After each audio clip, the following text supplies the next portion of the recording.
ما ورته یو څو خبرې واورولې نصیحت مې ورته وکړو دا ځینې هغوی وتښتېدو نور خو زما اوس سره شي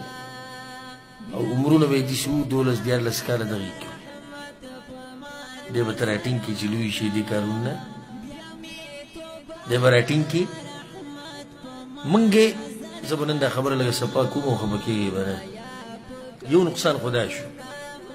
چې زموږ نه دین پاتې شو د شهوت د انسان نه دین پاتې کوي لکه یو سوچ به ستا بس یو دماغ نشه شي نشه ښځه او ښځه یو ریاض بالله لک ولک دویم کار د یهودو چال ته ګوره زمونږ سړي خراب کړو د هغوی مردانه طاقت یې ختم کړو نو د هغوی ښځې راولګېدې په نورو هلکانو پسې لاړې او د هغوی نه خپل شهوت پوره کوي دا د یهودو د لاسه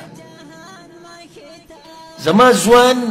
د 14 کالو په عمر کې لغړ فلم ګوري او هغې ته شهوت په خپله پوره کوي دی به سبا له ښځه وساتي د ده به سبا له بچي پیدا شي دویم دریم څلورم واده خو پرېږده دا خو د ځوانانو کار و پخوا خو ما ته دا ووایه چې دا ځوان به یوه ښځه وساتي یوه به وساتي چې د ده د 14 کالو د عمر نه 14 کالو د عمر نه د دا قصې کوي ما له به دا ګرنټي څوک راکړي چې دی به خپلې خور ته څه نه وایي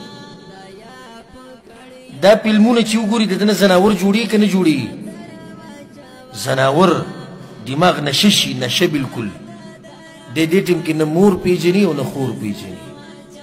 او نه لور پیژني او شوي دي داسې اوس انټرنېټ هر چا سره دی چې لیدلي دي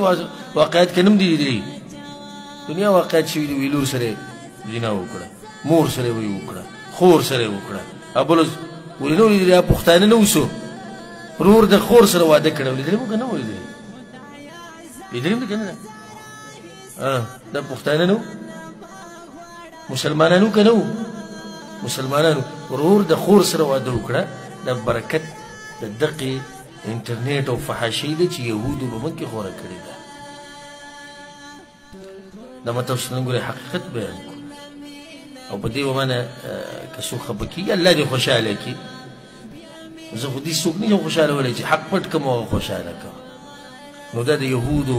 ډېر غټ چال دی چې موږ یې مصروفه کړو په څه کې په شهواتو کې او دویم کار یې دا وکړو چې موږ یې مصروفه کړو په نشو کې اوس زموږ ځوانان د پول لاندې ناستي په مقبره کې ناستي په باغچه کې ناستي او دغه ستنې وهي او دغه اشیا ورسره یو هغې ته سګرټ نیولی او دا سګرټ یې ډکوي دی خبر دی چې په دنیا کې څه کېږي د مسلمانانو سره نه دی خبر دی خبر دی چې قرآن او حدیث باندې عمل کمې درجې ته رسېدلی دی څوک یې مني که نه مني غریب د خپلو چرسو غم وړی د خپلو هیروینو غم وړی د خپلو پوډرو غم وړی نو دا د هغوی هغه طریقه وه چې د ډېر حده پورې په دې کې هغوی کامیاب شوي دي الله دې زموږ د ځوانانو زموږ د ښځو دې الله حفاظت وکړي الله سبحانه وتعالی دې موږ د فحش کارونو د فحش فلمونو د فحش تصویرانو نه دې الله موږ لرې ساتي په امن او امان کې د دې سره زموږ د درسونو اختتام ته ورسېدو او انشاءالله پر روان درسونه کې به بیا غزوة بحران او دغه شان یو سریه زید بن حارثه د هغې تذکره او د هغې نه بعد بیا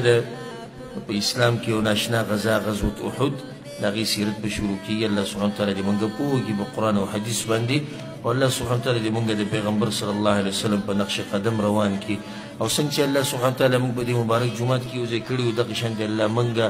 او څوک چې دا پروګرام ګوري او څوک یې چې ویني او څوک یې چې اوري الله دې موږ ټول په جنت الفردوس کې یو ځای کړي هذا والله اعلم وصلى الله وسلم على نبينا محمد وعلى آله وصحبه أجمعين.